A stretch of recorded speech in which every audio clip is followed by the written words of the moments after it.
the Open starts today, actually. The Open is being announced in a couple hours. And I guess the first order of business is that what do we think about the Open? What is it different from this year compared to years past? I know for me that in the beginning, when the Open was first coming around, it was something I like had nausea. Like I wouldn't sleep at night worried about what the workout was going to be the next day. And in the beginning, I would do that workout like as many times as I could before the submission rules, expired. Then as time went on, I tried to focus on just doing it once because I would just be so like leaderboarding, refreshing. Instead, I got to the point where I couldn't focus on my overall training. So I just did it once, updated my score, and moved on. Now I'm at a place in my life for the Open which by the way, for those who are unfamiliar, the Open is an annual event for the CrossFit Games where it starts off with this really wide net where they try and put out workouts online, and then it transitions into quarterfinals, semifinals, and finally the finals. So the Open has had a few iterations over the years. Back in 2007, 8, there actually was no Open. The Open started to kick around, I think, if I'm not mistaken, 2011. Is that right, MDV? 2011. Yeah. And so prior to that, the audience size for the CrossFit Games was conservative enough that you'd be able to go through like in-person events. Once it got so large, they switched to an online presence. And it became like a huge focal point for our community for a lot of years. But this year it's a little bit different for us. So let's dive into what we're thinking about for the Open. And then I have a really cool subject I think we should talk about, which is garage gym gear. And for those who are either doing the Open or utilizing the NCFIT app, what to look for when purchasing equipment for a gym or garage gym, because I think there's a lot of nice to haves and there's a lot of must haves. So where should we start, guys? I think we start with the Open. And, Jason, I can definitely sympathize with a lot of the same feelings that you had when the Open first came around. Yeah, man. I mean, I certainly wasn't at the level that you were at. And I understand that it was a hugely important event for you because it was a qualifying event and you were competing against people who were your peers and wanted to be best in the world. And I think that's really cool to be able to look back on that and have that time in your life when that was a focus for you.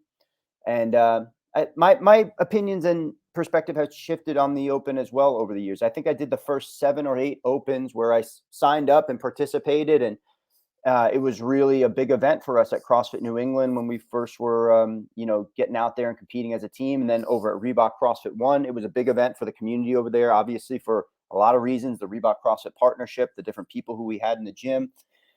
And then, as I got a little bit further on in my CrossFit career and my opinions and views started to change a little bit, I started caring a little less about my performance in the Open and looked at it more as just a purely community driven event and having fun with it. And, where I'm at right now is I haven't signed up for the Open in the past 4 years or so.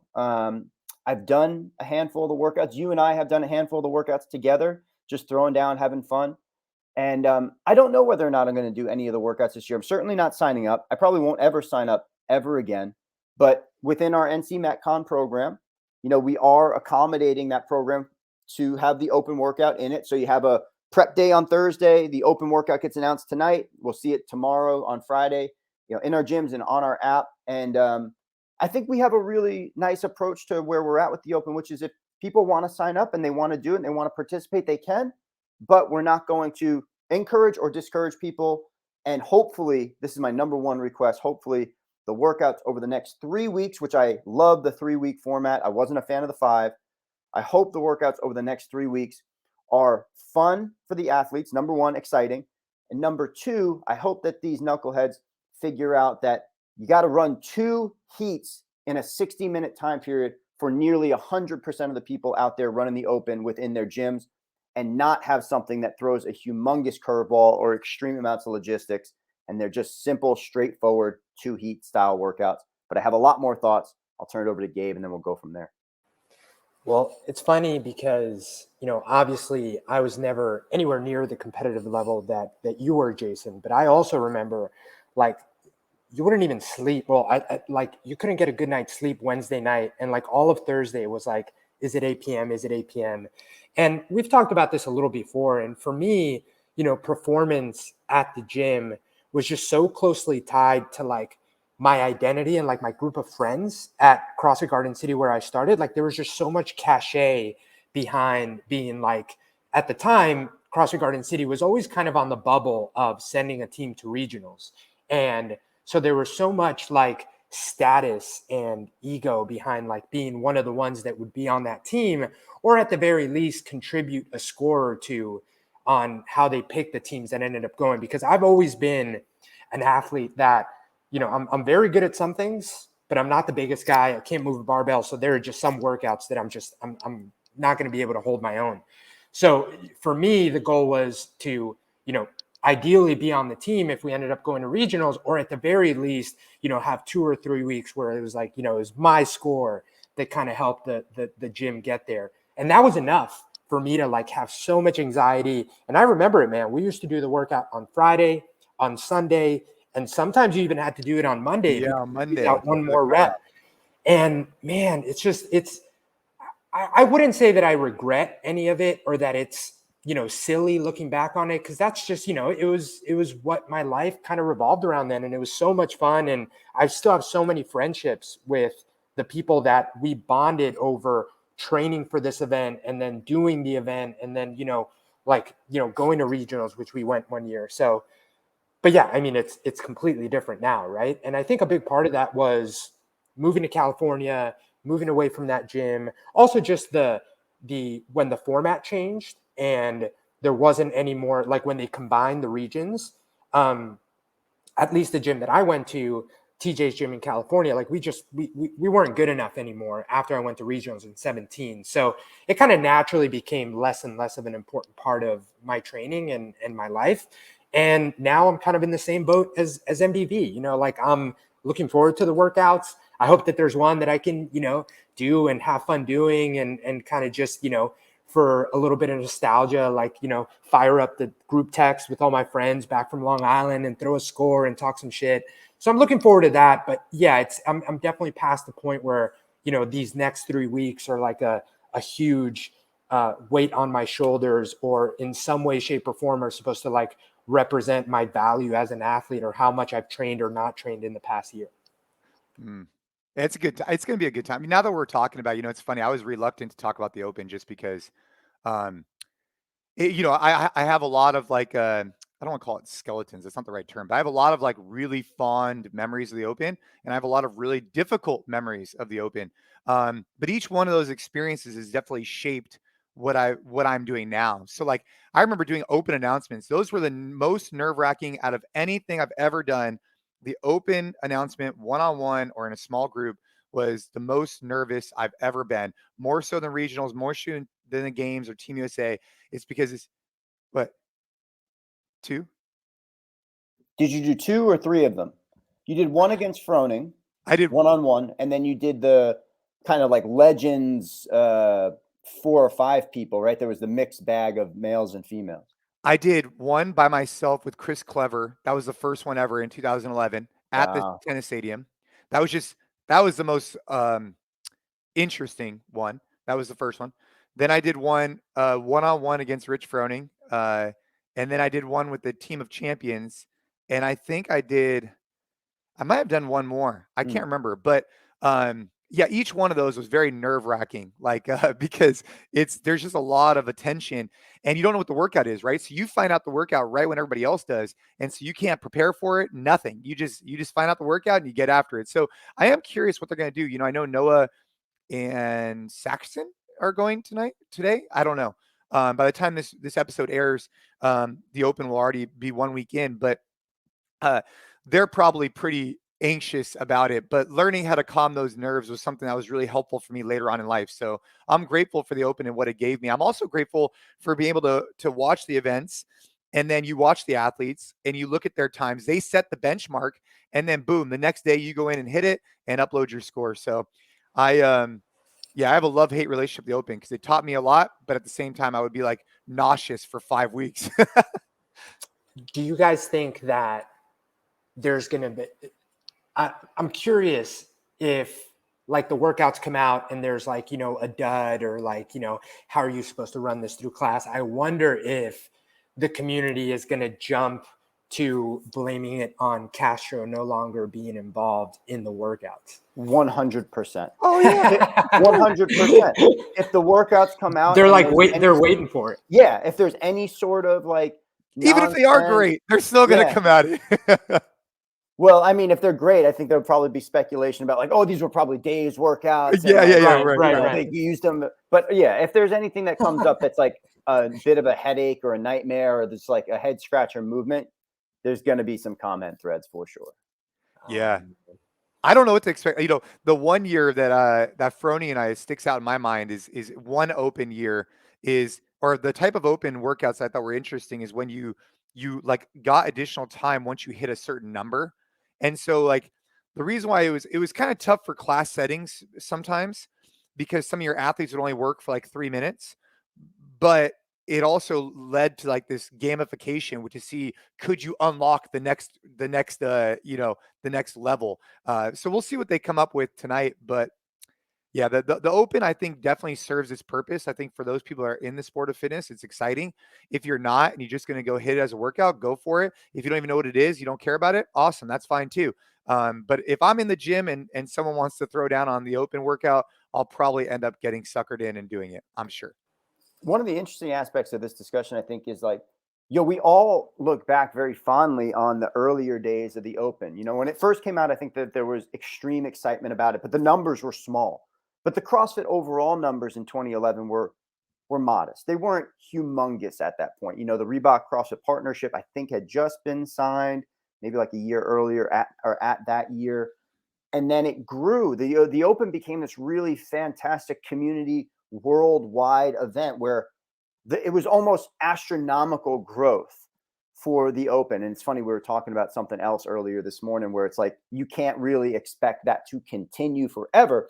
But Gabe also brought up the fact that there were some decisions that were made that were really quite interesting in terms of how it actually impacted the Open and the registration numbers behind it and like the whole community involvement. Because once they got rid of regional format, or they combined the regions, or they kept shifting things around, and it made it harder for smaller affiliates to qualify people and teams, and then they got rid of regionals altogether, I really do think it's inarguable, and the numbers reflect it, that the Open went through a slump, and that the excitement around this event is lower than experienced in the past. I don't know in relation to how much lower, but there's not as much buzz. You don't see as much stuff on social media about it. You don't see as many athletes talking about it. And I don't know what the registration numbers are going to look like.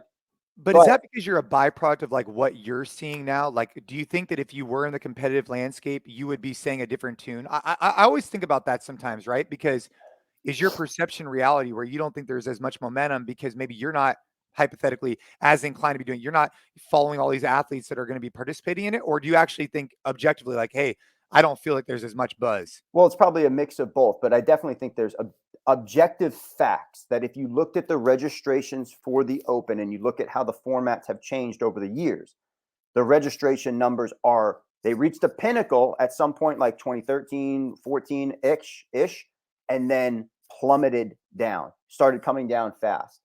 And I do think that had a lot to do with how the format of the Open changed, or what it meant for people within small fitness communities.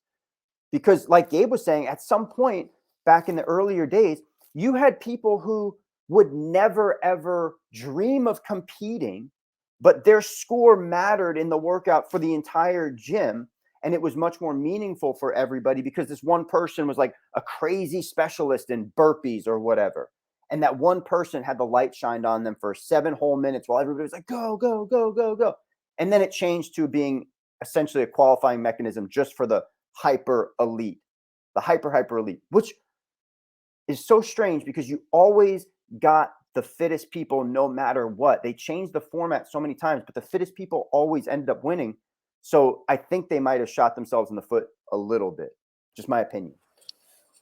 Yeah. And I remember, another transition that was happening right around the time when I was like so into this stuff that was a bummer, at least in the position that we were in at our gym, was when they started to not enforce the actual rules of the affiliate cup. because that was happening right when we were on the bubble of being able to Oh, you mean we qualify. didn't train together? Yeah. And I remember there was a team in Queens that was part of our region where we were like Queens, CrossFit baby. Dynamics. Oh, the Was it Dynamics Dynamics? team. Of course. Because you were like, I know these guys. Like, I know that he is a coach and owns the gym on Long Island, but he's on this team in Queens. Like, there's no way he's making the commute out there to train. And, I get that they shifted in that direction eventually completely just because they wanted to have, these super teams out at regionals and the games. But for me, what was a huge draw, and to your point, for a lot of people, was the fact that the affiliate cup used to be the affiliate cup, right? Like, it used to be like, is CrossFit Garden City fitter than CrossFit 516 based on the people that have gone there and taken class there and trained there? And I thought that was a really cool aspect of the Open. That's what got me super bought in and so fired up for this event. And again, like, I'm looking at it on a very biased perspective, but I can definitely, I wouldn't be surprised if that change made it to the point where, a lot of people were like, hey, this isn't that big a deal anymore. Because MDV, to your point, I remember it wasn't just the people that could compete on the team or put a score for the team that got them super fired up. Like, we would have Friday night lights and the entire gym would come out to cheer for those people because it was a big deal. It was a badge of honor of, can we send our gym to regionals? And I remember when we went, because I was the alternate the last year that it was at Reebok HQ. Big deal for me, so I'm going to put that out. The alternate. Yes, I love that. Oh, man, we had hashtag here the alternates. Oh, dude, it was huge. It was so much fun because I got to train with them, and I got the T-shirt that they wore on the floor. It was a real big deal for me. But I remember when we went, we had so many people from our gym also come out. That was a big event for them to go to because, it was their coaches. They were out there on the floor. There was such a pride in that. Dude, I remember for us, when talking about the Open, it's really interesting because in the beginning, we'd get hundreds and hundreds of athletes at our gyms. Pretty much everybody would sign up for the Open in one way, shape, or form. And when regionals were kind of more centrally located, man, we'd mob out there with so many people all wearing the same shirts. The energy was exciting. I was at the gym yesterday and someone came up to me and said, hey man, I'm getting all these time hop pictures from the Open and whatnot. And I think that when we reminisce on these times, sometimes you could feel oh man, but that's the way life goes, ebbs and flows. And at the time, those were beautiful moments. And looking back on it, we celebrate those. And now we have other beautiful, amazing moments that transition outside the gym maybe more. But I think for the gym perspective, I remember one stands out to me. It's dude, I remember watching Dan Bailey and Rich Froning throw down on this clean and jerk or a snatch workout. Do you guys remember this one? They were at Tennessee Tech. I don't know that for some reason that one in particular stands out to me. I don't know if you guys have an Open announcement that stands out to you, but I knew that we would always expect Dave. Love him or hate him, you'd always expect some type of theatrics from him. I remember one time he did an announcement in France, and he's drinking wine. I don't know which one stands out to you guys. A multi-$1,000 suit or whatever. Yeah, an Armani suit. He was a character, man. He's a character. Definitely played the role of the kind of the villain. You have to say he kind of played the role of the villain. He enjoyed it. One of the things that I posted about yesterday on social media was just reminding people who might be participating in the Open who don't have aspirations of going to the CrossFit Games. People who are just the everyday gym goer who sign on up, that I think it's important, and you can do whatever you want. This is just my opinion, but you can handle it however you want. But it is important to have some perspective on this thing that, yes, you can have some nervous energy going into it. You can be excited. You can care about your performance, but ultimately, it's just another workout. And one of the things that I think the downsides of the Open that I saw over the years, and then, even some of my own anxiety about the Open, was that I agonized over it too much, or I would be so wrapped up about the score, or I could have done better if type of conversation, and worrying about oh, this person did better, but they had this kind of setup. I don't necessarily think those types of conversations or mindsets are super productive, especially for the average gym goer. And, I had a couple of people comment and they say, oh, it was demeaning that I posted this thing, that they care about their score and that you shouldn't judge me because I care. But I'm not saying don't care. I'm just saying, realize that you have to have some perspective on this. You're still going into the gym to have a positive, fun experience. Don't have a negative experience about the open. Don't go home and agonize over the score. Like, think about, I was so bad today, or I can't believe this didn't go my way. That's the one aspect of it that I wish would be a little bit more just widely accepted. I mean, if you want to play devil's advocate on that, I'd say that there's benefit in caring that much about it. Meaning, like, there's some people that go through and they don't care about anything enough to be that anxious or nervous. And like, I'm just kind of pulling that thread, right? Like, I agree with you. Like, we're doing this for fitness and we shouldn't let it impact our, like, let's just say don't put up the score that you want. You're then in a terrible mood until 2 days later and you redo it. That's probably not the right attitude. However, if you've been working really hard for the open and you've been training for this, and you've been inspiring yourself and you're saying, hey, this is my goal, and you care that much about it, there's also something beautiful in that you care enough to work hard for a specific goal, and learning how to overcome that adversity and that challenge, I think, has benefits to it too, within reason. Coming from my perspective, like, I would, stress about the open. I would want to perform well, or regionals or games or any of that stuff.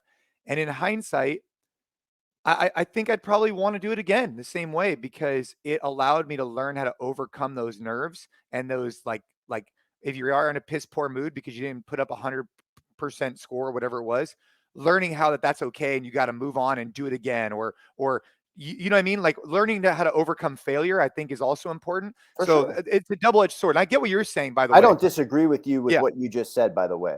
And I Yeah. think that you can care about your score, and you can even care about redoing the workout without getting so wrapped up in it that it ruins your week, or it ruins your perspective on the workout, or you start to have negative feelings towards other athletes who beat you in the Yeah. workout.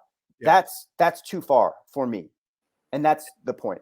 Yeah. And I Yeah. think, and I think there's also the practicality of it, right? Like, I think about it in terms of, hey, if the open matters significantly for you, which if it does, great, and you have a crummy performance for whatever reason, week one, like, the practical way to approach that is, hey, what could you have done better? What's the lesson learned? Short memory, and then don't let it drag on, because that's going to impact your performance week 2 or week 3.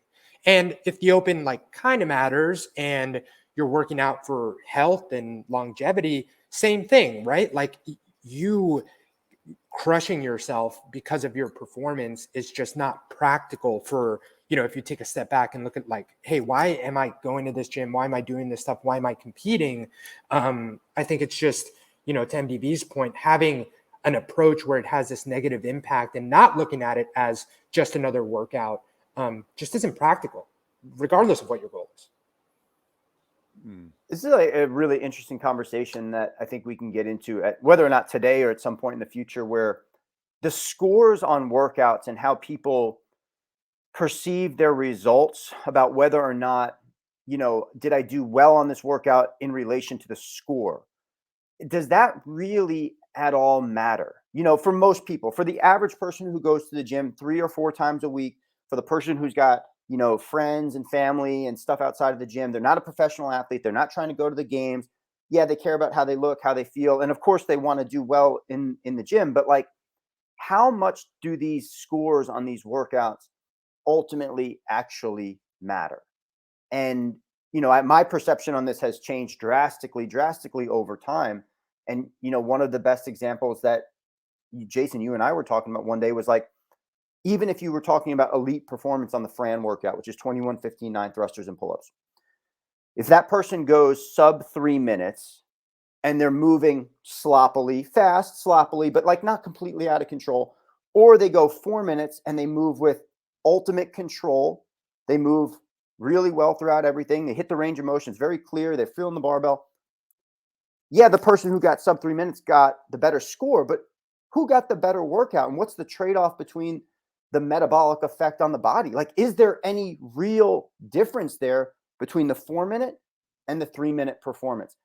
Maybe you could argue mentally between the ears, this person pushed themselves harder than they could ever go. The intensity was higher. They got bigger impact out of it. That part of it, I think you could definitely have a discussion about. But ultimately, like, dude, doing the movements well and feeling the weight and actually hitting all the range of motion, the standards, the points of performance, shouldn't that matter so much more? I don't know. I think about these things a lot.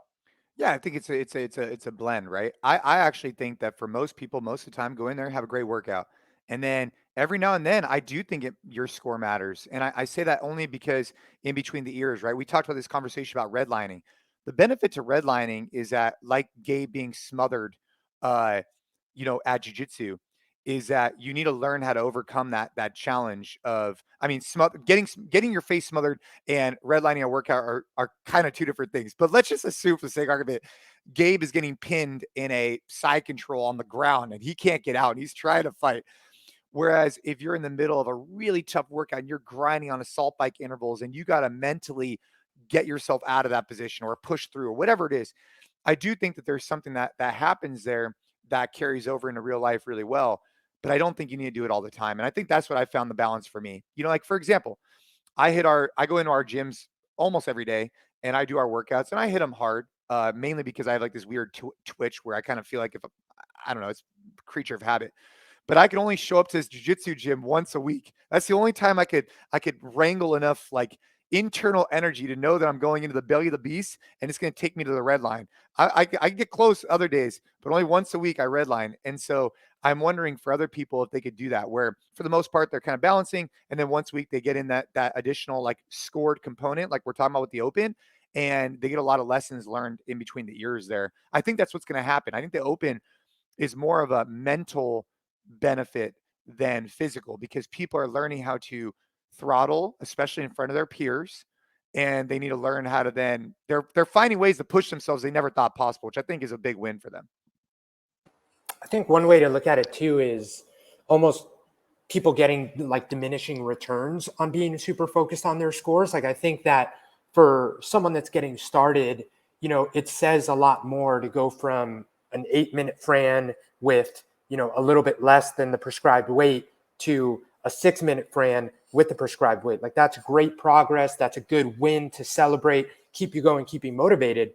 But the diminishing return is once you get to a certain point, continuing with the Fran example, like once you're at a sub 5-minute even Fran as prescribed, if you're breaking, if you're getting 30 seconds faster, but now your knee hurts all the time, or now you're, beat up outside the gym, then, you have to start looking at some of the outside factors and not just so focused on like the seconds that you can cut off this time. So I think that could be one way to look at it for athletes. I think it matters a lot more in the beginning and a lot less once you get to the point where, you're just trying to feel good and you become proficient at some of these things. I think it's a good discussion. I agree with you, Gabe. I have a question for you guys, and I'm interested in your point of view on it. I know back in the day, and I'm not sure what you guys did at NorCal CrossFit at the time, or the very, very early days at NCFIT, but at CrossFit New England and at Reebok CrossFit One, we would very, very, very highly encourage, almost to the point of like persuading people and forcing them sometimes to sign up for the open. I'm interested, where do you guys think the line is for, let's say a gym is running the open and you have a member who's like not really interested in doing it, not interested in signing up for whatever reason, doesn't matter. Do you think that coaches or gym owners should forcefully motivate people to do these types of things? Where's the line? It's an interesting question, man, because it's, I don't know, it's not super black and white, because I think that the way that I look at it is, our job as coaches, gym owners, is to push people a little bit outside their comfort zone. Keyword being a little bit. In the workouts with the weights they do, in the version of the workout with adjustments. And I think the open is an example of that. Like, if someone signing up for the open and having those, increased jitters in the workout is just outside their comfort zone, I think that that's a good opportunity for growth for them. But if for some people it's way outside their comfort zone, I think that pushing them a little bit too much isn't beneficial, and you actually might push them away. Because I do see the benefits of, putting someone in a position where, maybe they have to try a move that they're like super on the cusp of getting, and they get it, and there's that win, and it kind of solidifies the hard work that they've been doing for a specific skill. Like, that stuff is very real. But I think that it takes the gym owner or coach acknowledging whether this can actually be something that falls within that, like just outside their comfort zone, to really push and get them to do something that, you know, is ultimately going to benefit them or give them, you know, a win that, you know, they can build off of. But I think at the same time, you have to recognize that for some people, it's too much. And there's no black and white, like, hey, I think you should get everyone to sign up for this thing, or I think, you know, it should be up to them and them only, because it is our job to push people. You know, going back into like the kind of like, this is like a theoretical why, like the why behind everything. So why the why for the gym owner to encourage people to sign up, the why for the athlete to do the open. And if the gym owner's why, like the deep rooted heart is that they want to improve their members' lives and they want to enhance them, and they actually think that this is going to really do that, like 100%, then I think they should encourage it. But if they really deeply reflect on the why they're encouraging it, because they want to be able to boast their friends, they had 200 people sign up for the open. If they want to be able to, if it has anything other than to do with it's actually for that athlete, the best thing for them and enhance their overall fitness, then I think that it's probably misguided, right? Because at times I remember back in NorCal CrossFit days, we wouldn't encourage that hard because the community would just rally around it so much because all the coaches were doing it. But we would obviously say, hey, make sure to sign up for the open, make sure to sign up for the open, and letting people know. But we would never like take people aside and be like, hey, you have to, because it just wasn't the right move. If people wanted to sign up, they could. If they didn't have to. But I think when a coach starts to look at the numbers and how they want to every year have an increased amount of people participating, that was happening to us for a short period of time.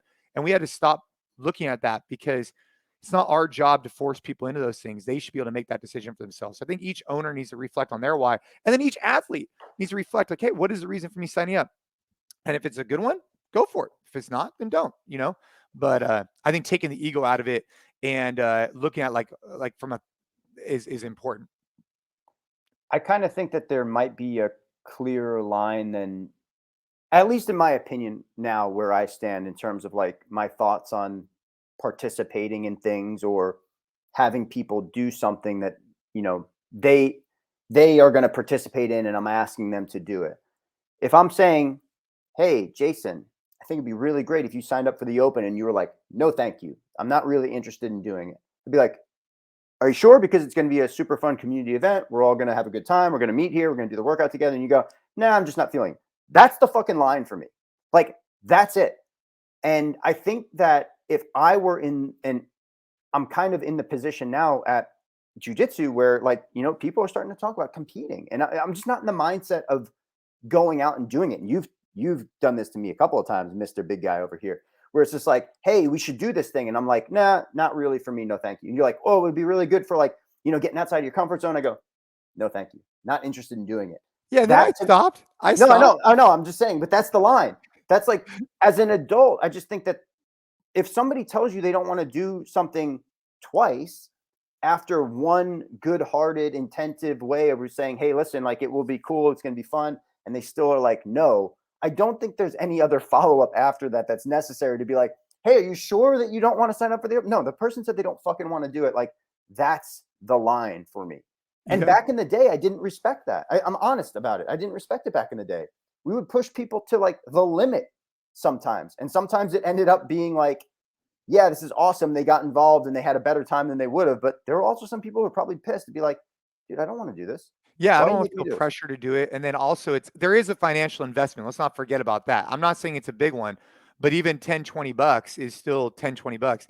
But hey, at least to highlight what you said, I say, hey, dude, you should do a competition. You're like, no. I say, it'd be really fun. You say no. And I'm pretty sure I left it at that. I'm 99% sure. So that's the line. You're good. You're right on the line. I hit the line.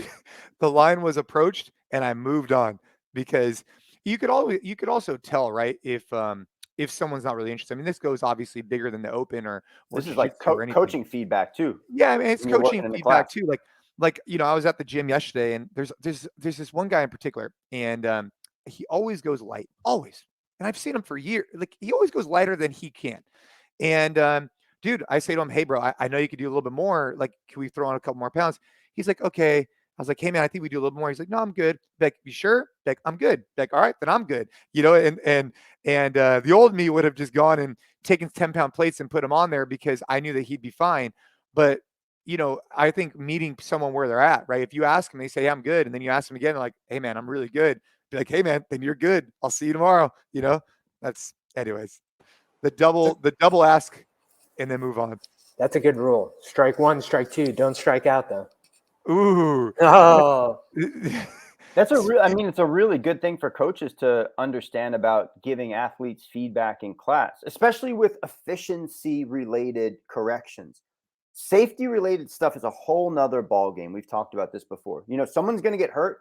You have to intervene. If they go, no, I still want to do this, you have to say, no, you're going to hurt yourself, because that's your responsibility as the coach, is to keep this athlete safe. And if you honestly think that they're going to put themselves in a position where they're going to hurt themselves, you have to lower the load, lower the intensity, lower the volume, change the workout, change the movement, whatever.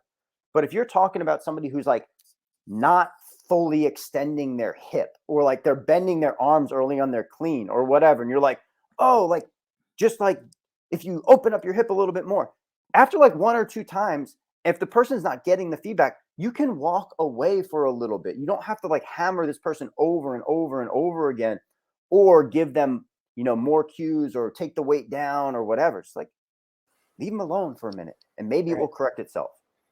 So I have a question then. I have a hypothetical, and I'm curious what your stance is here. So safety wise, load is perfectly okay. But you have an athlete that that if they go 225, they're going to take 30 minutes for this 20-minute workout. And you're like, hey, I really think this is a little bit too heavy. I think you should go lighter. No, I think I can do this. Again, I really think this is too heavy. We got to do this under 20 minutes. No, I'm going to do this. Do you just let them? Depends.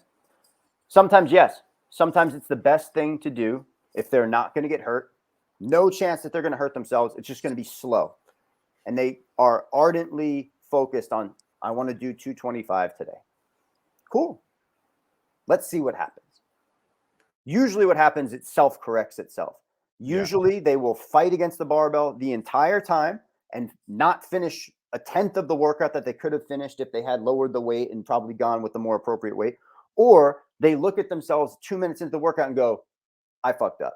I've got to lower this weight down. There was a point in my career back in the day where I told people, hey, that's fine. You want to go 225 today? My one rule is can't take the weight off the bar. I would not do that anymore today. I would say, sure, try the workout, see what happens. We'll go from there. I think it will self-correct itself pretty quickly. But back in the day, I would have them keep the weight on the entire workout. Wouldn't do that right now. What about you, Jason? Yeah, it's the same. I mean, I think that, you mature, right? You grow, you evolve, whether it's a coach or an athlete, and you just find what's important to you. And if that was important to them, like going back to this whole idea of like the why, right? If you say, hey, why do you want to do that? Like, hey, I've been focusing on this for 6 months. I wasn't able to do that before. Now I want to see if I could do it 20 times. Be like, dude, fuck yeah, let's roll, But if they're just like, oh, I just want to try and go RX, it's like, well, let's talk deeper about what is actually prescribed for this workout and the goal we're trying to have, and go from there. So yeah, I just think evolution of a coach and an athlete, especially for those athletes that are listening that are either doing the open or in their garage training by themselves, like kind of really honing in on like, what is the reason for their training? And is this in alignment with it for each decision? If you're going out there and you're trying to lift 400 pounds on a reoccurring basis, maybe that's not the best tool, right? Maybe drop the weight down, reinforce mechanics, and then build up from there. It's just different strokes for different folks on a different day. That's it. I do think, Gabe, back to your question, though, one of the most important things is that the coach has to have a high level of awareness about all the things that are going on in the room pre-workout, right?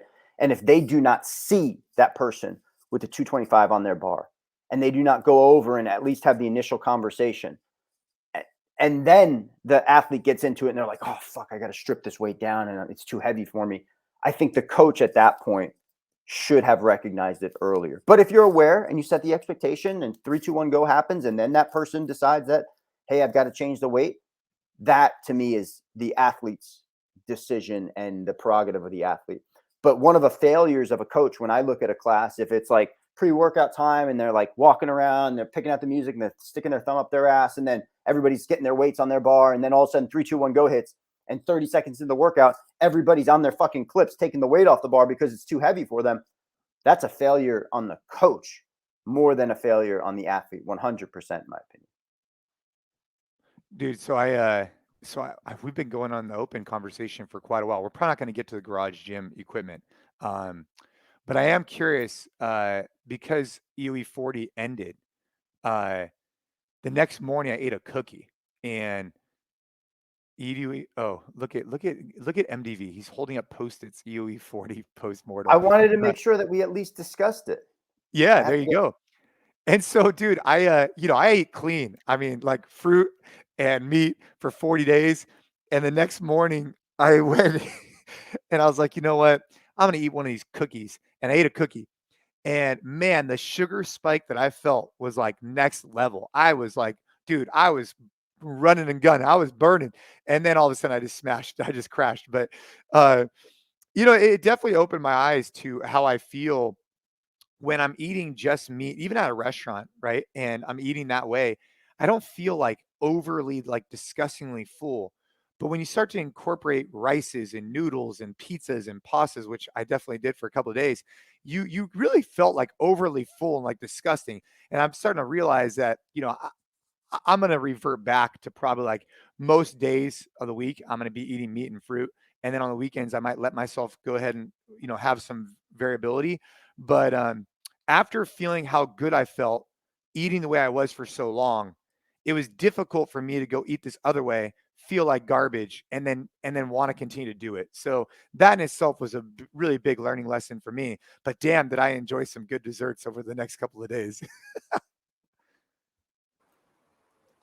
I'm not changing much, man. I mean, I don't think I'm changing anything, to be honest. I mean, I'm not going to be as like strict, because my whole no snacking, only 3 big meals, like I held super firm to that into, even while I was cooking, I wasn't like, throwing a little bit, in my mouth as I like chopped up veggies or fruits or had some grapes out and stuff. I was like, it was what I could eat when I sat down to eat.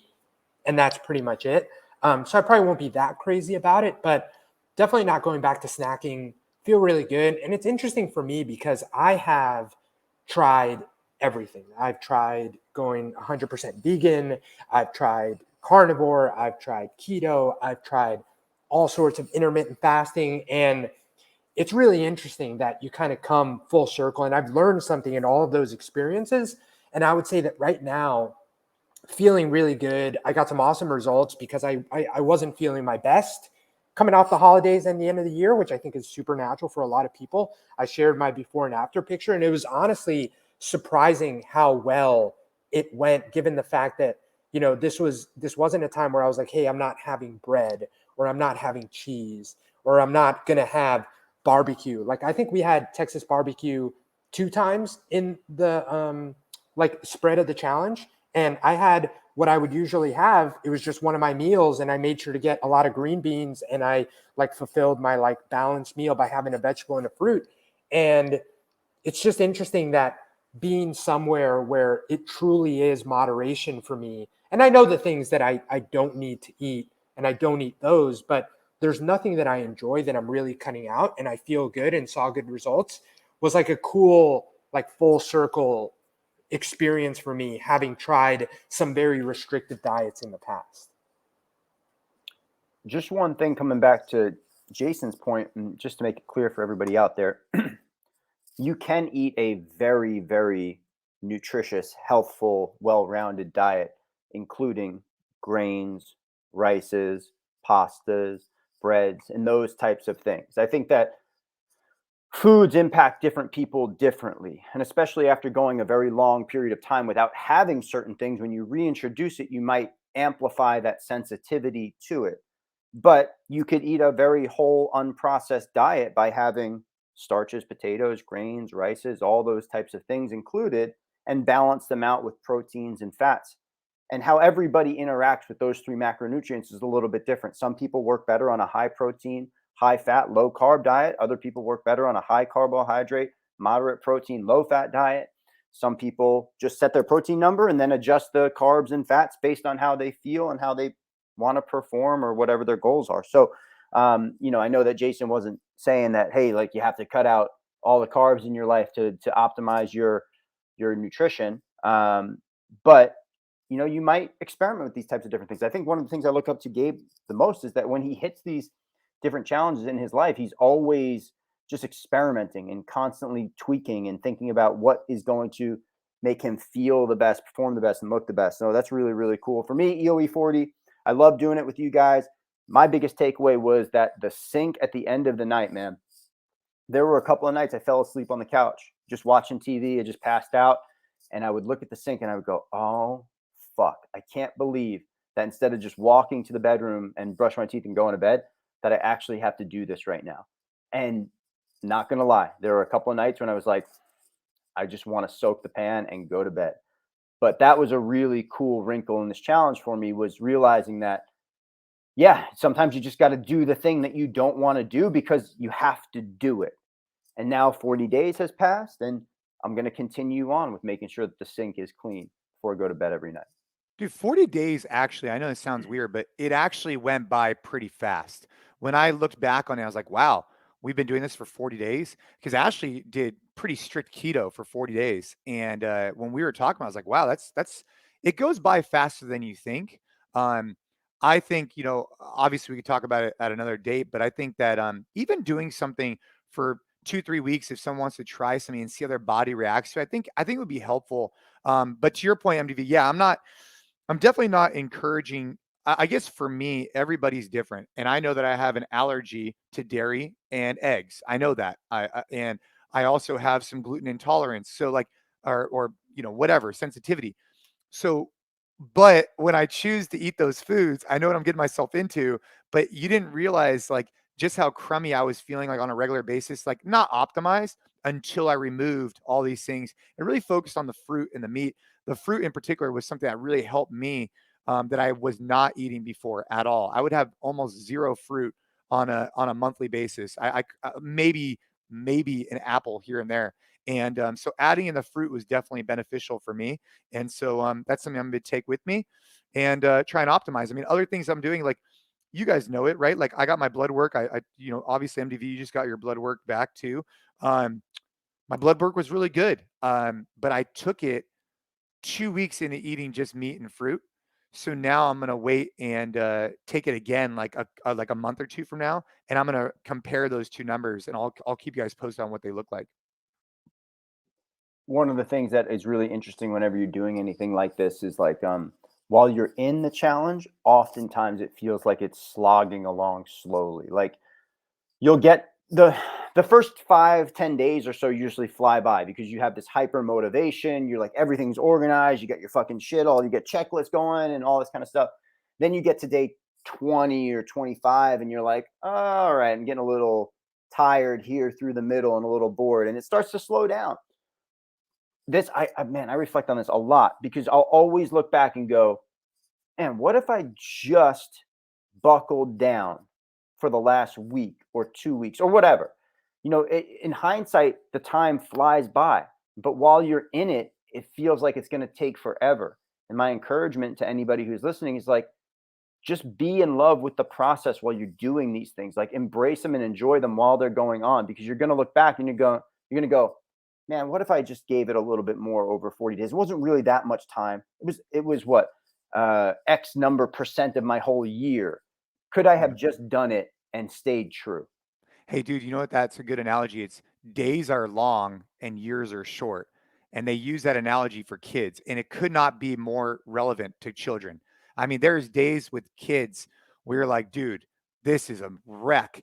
And then next thing you know, they're, like my kids are almost 11 and 8. I mean, it just flies by. So days are long, years are short. It's a good way to think about the challenge, right? Where when you're in it, it does pass by quicker once you kind of in hindsight. At the moment, though, it's tough. Yeah. Well, guys, I think look, we talked about the Open. I definitely think from an EOE 40 perspective, there's a lot of lessons learned. I'm looking forward to doing it again next year or whenever we're going to do it again.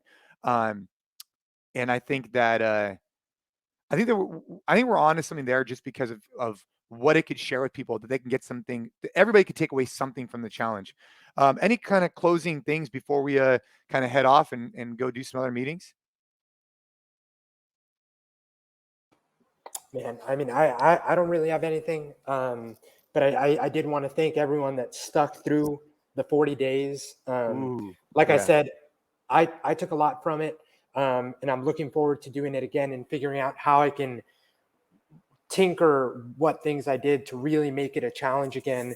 And I, really encourage people that did the 40 days, or even people that fell short, to kind of really assess what it is that would have the most bang for their buck if they continued. And obviously you don't have to continue doing everything that you did perfectly for 40 days, but just figure out the one thing and really focus on that, because I think that that's how you can really build some momentum moving forward. And I can't wait to do it again. Yeah, I guess the final thought for me today, man, is like the falling in love with the process. And I was talking to someone earlier this morning about this, not being so hung up on the specificity of a single goal. If you have a single goal and it's very specific, yes, I want you to work towards that thing, work towards that goal. But for a lot of people, like, if you constantly are relying on this carrot at the end of the stick, this thing, I got to lose 10 pounds. And once I get to 10 pounds, I'll be happy. Or I got to run my mile in X time. And once I run my mile in X time, I'll be happy. Usually what happens is it's the same thing with money. I want to make X number of dollars per year. And once I make X number of dollars per year, I'll be happy. Usually you get to that point and you ultimately go, oh, I want to make more money. I want to run a faster mile. I want to lose more weight. So falling in love with the process becomes really important, and integrating this stuff into your lifestyle, especially health, wellness, and nutrition, and making sure that it's part of the fabric of your being. And you're doing these things because it optimizes your life in a way that makes you look your best, feel your best, and perform your best, and have a positive attitude, a positive outlook, and not being so wrapped around the axle all the time about the singular result process. I like that, MDV. Gabe. Yeah, guys, I'm excited. Our new app, the NCFIT app, got a facelift. If you have not checked it out, it's like the most beautiful thing. I mean, aside from like my kids and everything else, but it is a beautiful app, and you guys will love it. It has phenomenal workouts that are curated by our team, tested in our gyms, and just something that I do every single day. I know that our team here does them every single day. So if you haven't checked it out, make sure you check it out. It's on iOS. It's underneath the NCFIT app. And if you've been using the app and you're loving it, leave us a rating, leave us a review on there. It would really help us out. And if you're a gym owner, you're a coach, and you haven't checked out the NCFIT Collective, that's our session plans and programming. It is industry leading. There's no question about that. And if you haven't at least tried it, you definitely should. On behalf of myself, everybody here at NCFIT, MDV, Gabe, I want to thank you guys for listening, checking it in, and I hope you and your families have a phenomenal day. Let's keep getting after it. Hell yeah, let's go.